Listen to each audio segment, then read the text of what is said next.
ഇന്നത്തെ ഇക്കണോമിയുടെ ഒരു പ്രത്യേകത, ഇന്ന് നമ്മുടെ രാജ്യത്തെ നമ്മൾ നോക്കുകയാണെങ്കിൽ ഇന്ത്യ എന്ന് പറയുന്ന രാജ്യത്തിലേക്കാണ് ഡെവലപ്മെന്റ് വന്നുകൊണ്ടിരിക്കുന്നത്.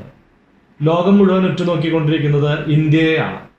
അപ്പോൾ വിദേശത്തുള്ള ഓപ്പർച്യൂണിറ്റികൾ വളരെ കുറഞ്ഞുകൊണ്ടിരിക്കുകയാണ്, ഇന്ത്യയിലുള്ള ഓപ്പർച്യൂണിറ്റികൾ വളരെ കൂടിക്കൊണ്ടിരിക്കുകയാണ്.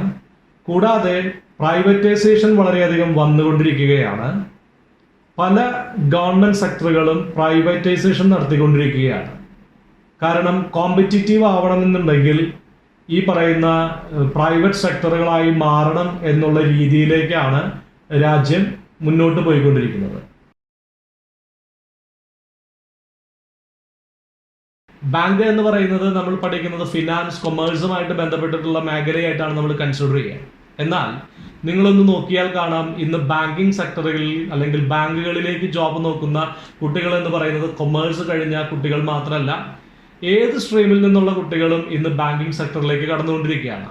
ഇപ്പോൾ ഒരു പ്രൊബേഷണറി ഓഫീസർ എന്ന് പറയുന്ന ഒരു ജോബ് ഓപ്പർച്യൂണിറ്റി ബാങ്കിങ് സെക്ടറിൽ വന്നാൽ ഈ ടെസ്റ്റുകൾ എഴുതാൻ വരുന്ന കുട്ടികൾ ഗ്രാജുവേറ്റ്സ് ആയിരിക്കാം, അത് ബികോം ആയിരിക്കാം, ഓർ സയൻസ് ഗ്രാജുവേറ്റ്സ് ആയിരിക്കാം, അതല്ലാന്നുണ്ടെങ്കിൽ ബിടെക് കഴിഞ്ഞിട്ടുള്ള വ്യക്തികളും എഞ്ചിനീയറിംഗ് ഫീൽഡിലുള്ള വ്യക്തികളും ഈ ടെസ്റ്റ് എഴുതാനായിട്ട് വരുന്നുണ്ട്.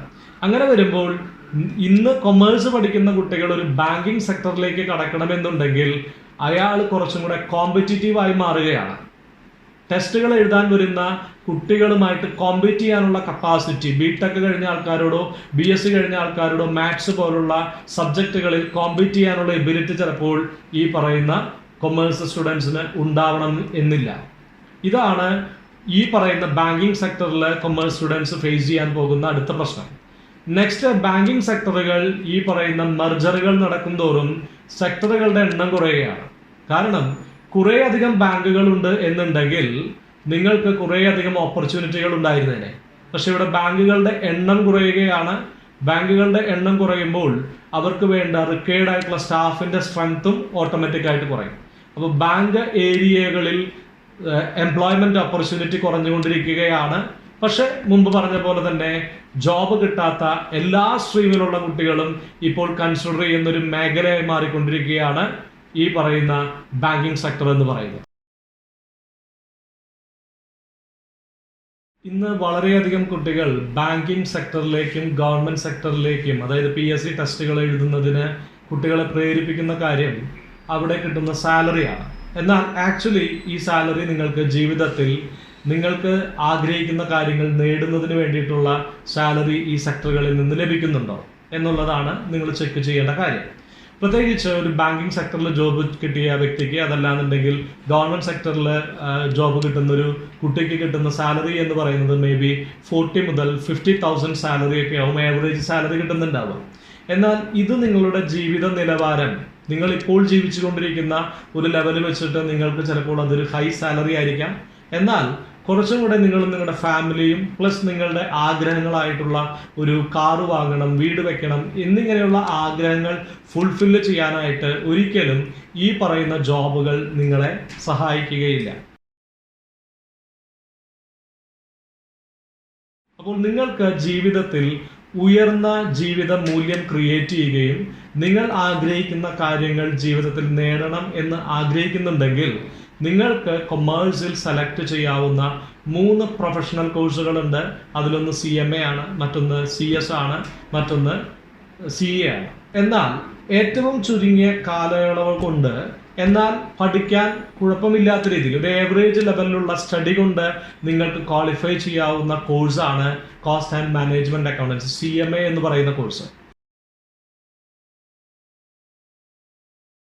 CMA കോഴ്സും MCOM കോഴ്സും ഒരുമിച്ച് ചെയ്യുന്നത് കൊണ്ടുള്ള അഡ്വാൻറ്റേജ്, ഒന്ന്, CMA എന്ന് പറയുന്ന ഒരു പ്രൊഫഷണൽ ക്വാളിഫിക്കേഷൻ ആണ്.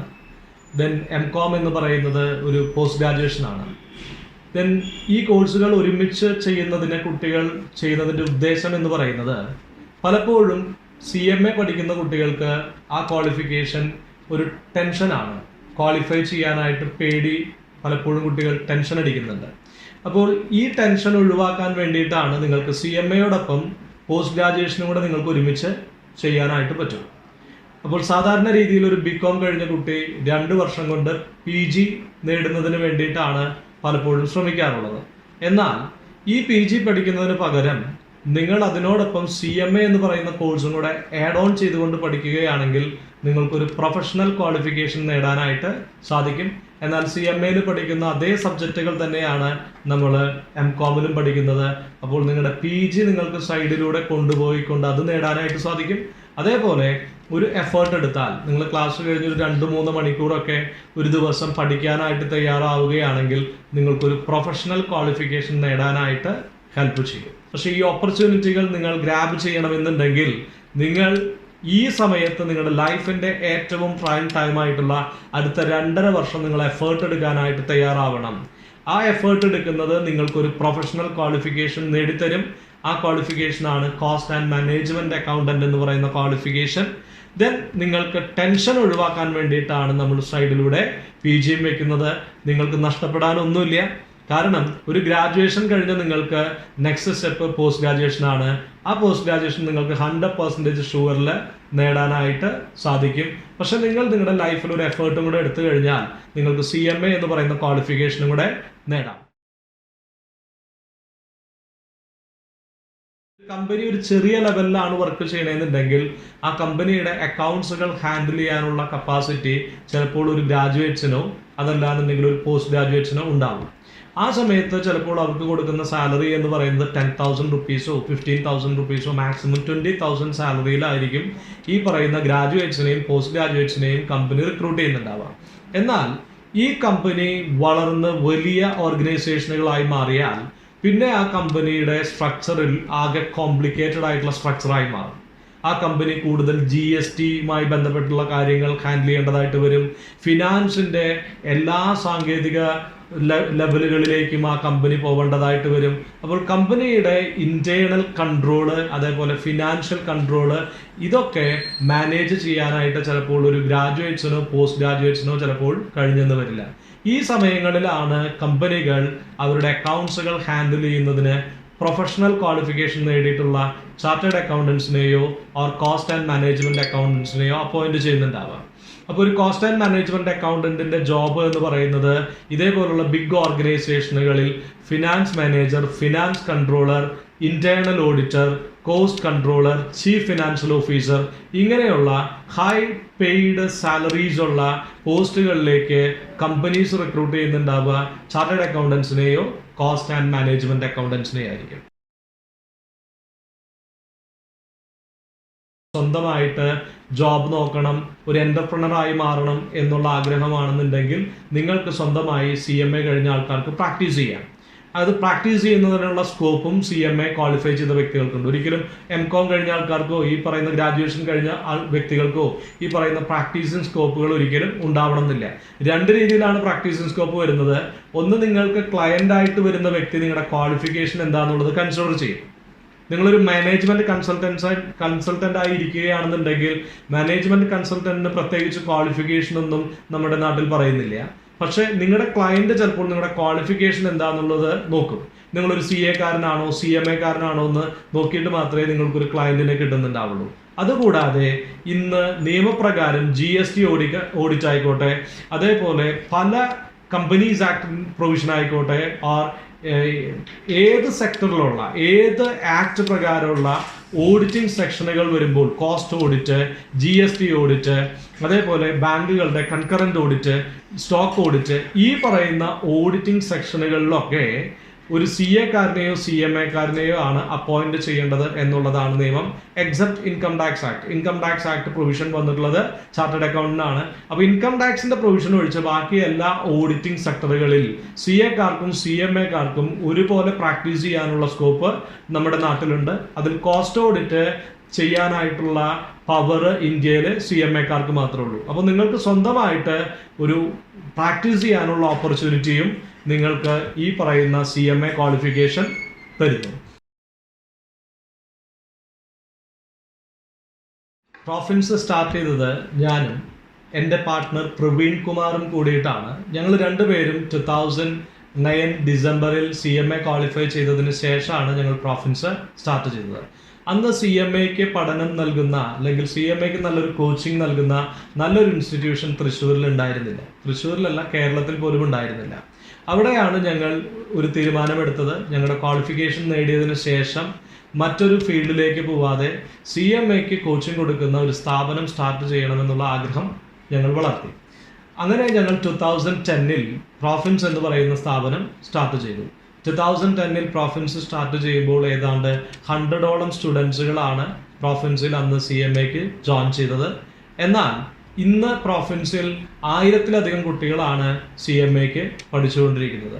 പ്രോഫിൻസിൻ്റെ സ്ട്രെങ്ത്തിൻ്റെ 25% പോലും പല ഇൻസ്റ്റിറ്റ്യൂഷനുകളിൽ നിന്ന് സ്ട്രെങ്ത് ഉണ്ടാവില്ല. പല ഇൻസ്റ്റിറ്റ്യൂഷൻ്റെയും സ്ട്രെങ്ത് എന്ന് പറയുന്നത് 50-ഓ 60-ഓ ഒക്കെയാണ് സ്ട്രെങ്ത് ഉണ്ടാവുന്നത്. എന്നാൽ ഇന്ന് പ്രോഫിൻസിൽ പഠിക്കുന്ന ഫൈനൽ സ്റ്റുഡൻസിൻ്റെ സ്ട്രെങ്ത് പോലും 250-ക്ക് മുകളിലാണ്. 250 സ്റ്റുഡൻസ് ഫൈനലിൽ പഠിക്കണം എന്നുണ്ടെങ്കിൽ ഒരു വർഷം പ്രോഫിൻസിൽ ഉണ്ടാകുന്ന അഡ്മിഷൻ എന്ന് പറയുന്നത് നിയർലി 500 ആണ്. പ്രോഫിൻസ് തൃശ്ശൂർ ക്യാമ്പസിൽ ഉണ്ടാകുന്ന അഡ്മിഷൻ 500 ആണ്. ഈ 500 സ്റ്റുഡൻസിൽ 50% സ്റ്റുഡൻസ് ഇന്റർമീഡിയറ്റ് ക്വാളിഫൈ ചെയ്താലാണ് 250 സ്റ്റുഡൻസോളം ഇന്റർമീഡിയറ്റ് കഴിഞ്ഞ് ഫൈനലിലേക്ക് എത്തുന്നുണ്ടാവുക. അപ്പോൾ നിങ്ങൾക്കൊരു കാര്യം മനസ്സിലാക്കാനായിട്ട് സാധിക്കും. ഇന്റർമീഡിയറ്റ് ക്വാളിഫൈ ചെയ്യുന്ന പ്രോഫിൻസ് റിസൾട്ട് എന്ന് പറയുന്നത് 50% ആണ്. ഓൾ ഇന്ത്യ CMAയുടെ റിസൾട്ട് എന്ന് പറയുന്നത് നിയർലി 10% ആണ്. അപ്പോൾ നിയർലി 10% നാഷണൽ ലെവലിൽ റിസൾട്ട് നിൽക്കുമ്പോഴാണ് പ്രോഫിൻസ് 50% അല്ലെങ്കിൽ അതിനേക്കാൾ മുകളിൽ റിസൾട്ട് ഇന്റർമീഡിയറ്റിൽ ക്രിയേറ്റ് ചെയ്തുകൊണ്ട് മുന്നോട്ട് പോയിക്കൊണ്ടിരിക്കുന്നത്. എവിടെ എന്ന ക്വസ്റ്റിന്റെ ആൻസർ എപ്പോഴും നിങ്ങൾ നോക്കേണ്ടത് ഫീഡ്ബാക്കിലൂടെയാണ്. അവിടെ പഠിച്ച, അതായത് നിങ്ങൾ സെലക്ട് ചെയ്യാൻ പോകുന്ന ഇൻസ്റ്റിറ്റ്യൂഷനിൽ പഠിച്ച കുട്ടികളിൽ നിന്ന് ഫീഡ്ബാക്ക് എടുത്തുകൊണ്ടായിരിക്കണം നിങ്ങളൊരു ഇൻസ്റ്റിറ്റ്യൂഷൻ സെലക്ട് ചെയ്യേണ്ടത്. ഈ ഒരു കാര്യത്തിൽ പ്രോഫിൻസ് 100% ഗ്യാരണ്ടീഡ് ആണ്. പ്രോഫിൻസിൽ പഠിച്ച ഒരു കുട്ടിയോട് പ്രോഫിൻസിലെ പഠനത്തെക്കുറിച്ച് ചോദിക്കുകയാണെന്നുണ്ടെങ്കിൽ അയാൾ 100% സാറ്റിസ്ഫൈഡ് ആയിരിക്കും. കാരണം ഒന്ന്, പ്രോഫിൻസ് സ്റ്റുഡൻസിന് കൊടുക്കുന്ന കെയർ ആണ്. പ്രോഫിൻസിലെ സ്റ്റാഫുകളും പ്രോഫിൻസിലെ ഫാക്കൽറ്റികളും സ്റ്റുഡൻസിന് കൊടുക്കുന്ന കെയർ. കാരണം CMA പോലുള്ളൊരു പ്രൊഫഷണൽ കോഴ്സ് ക്വാളിഫൈ ചെയ്യണമെന്നുണ്ടെങ്കിൽ കുട്ടികളുടെ എഫേർട്ടിനോടൊപ്പം കുട്ടികൾക്ക് മോട്ടിവേഷൻ കിട്ടിക്കൊണ്ടിരിക്കണം. കാരണം പഠനത്തിൽ നിന്നൊരിക്കലും പിറകിലേക്ക് പോകാനായിട്ട് പാടില്ല. അതുകൊണ്ടൊരു മോട്ടിവേഷൻ ആൻഡ് കെയർ സ്റ്റുഡൻസിന് ആവശ്യമാണ്. ആ കെയർ പ്രോഫിൻസ് 100% ഗ്യാരണ്ടി ചെയ്തുകൊണ്ട് കൊടുക്കുന്നുണ്ട്. CMA പഠനം എന്ന വാക്കിന് ഒരു ആൻസർ എന്ന് പറയുന്നത് പ്രോഫിൻസ് ആണ്. പ്രോഫിൻസ് തൃശ്ശൂരിൽ തന്നെ ചെമ്പൂക്കാവിലും അതേപോലെ വടക്കേ സ്റ്റാൻഡ് നോർത്ത് ബസ് സ്റ്റാൻഡിലുമാണ് പ്രോഫിൻസിന്റെ ക്യാമ്പസ് ഉള്ളത്. അപ്പോൾ കേരളത്തിലുള്ള പല ജില്ലകളിൽ നിന്നുള്ള കുട്ടികൾ തൃശ്ശൂർ ജില്ലയിൽ വന്ന് പ്രോഫിൻസ് ക്യാമ്പസ് സെലക്ട് ചെയ്തുകൊണ്ടാണ് അവർ അവരുടെ CMA പഠനം മുന്നോട്ട് കൊണ്ടുപോയിക്കൊണ്ടിരിക്കുന്നത്. എന്നാൽ പല ജില്ലകളിൽ നിന്നുള്ള കുട്ടികൾക്ക് പ്രോഫിൻസിന്റെ തൃശ്ശൂരിലുള്ള ക്യാമ്പസിൽ വന്നുകൊണ്ട് പഠിക്കാനായിട്ട് ചിലപ്പോൾ സാധിച്ചെന്ന് വരില്ല. ഇതിന്റെ ഭാഗമായി പ്രോഫിൻസ് അതിന്റെ ബ്രാഞ്ചുകൾ പല ഡിസ്ട്രിക്റ്റിലേക്കും എക്സ്റ്റെൻഡ് ചെയ്തിട്ടുണ്ട്. ചിലപ്പോൾ ചില ഡിസ്ട്രിക്റ്റിന്റെ ചില ഏരിയകളിലേക്കുമായിട്ടും എക്സ്പാൻഡ് ചെയ്തിട്ടുണ്ട്. ഫസ്റ്റ് സ്റ്റെപ്പ് എന്നുള്ള രീതിയിൽ ഞങ്ങൾ എക്സ്പാൻഷൻ നടത്തിയത് കാലിക്കറ്റിലേക്കാണ്. കാലിക്കറ്റ് പ്രോഫിൻസ് ഒരു ക്യാമ്പസ് സ്റ്റാർട്ട് ചെയ്തിട്ടുണ്ട്. അതേപോലെ തൃശ്ശൂരിൽ തന്നെ കുറേയധികം കുട്ടികൾ പഠിക്കുന്ന ചാവക്കാട്, ഗുരുവായൂർ അങ്ങനെയുള്ള ഭാഗങ്ങളിൽ നിന്ന് കുറേ കുട്ടികൾ പഠിക്കുന്ന ഏരിയനെ കൺസിഡർ ചെയ്തുകൊണ്ട് കുന്നംകുളത്തും പ്രോഫിൻസിന്റെ ഒരു ക്യാമ്പസ് സ്റ്റാർട്ട് ചെയ്തിട്ടുണ്ട്. അതേപോലെ ഈ വർഷം Perinthalmanna, Koyilandy ഏരിയകളിലും Profins campus start ചെയ്യുന്നുണ്ട്.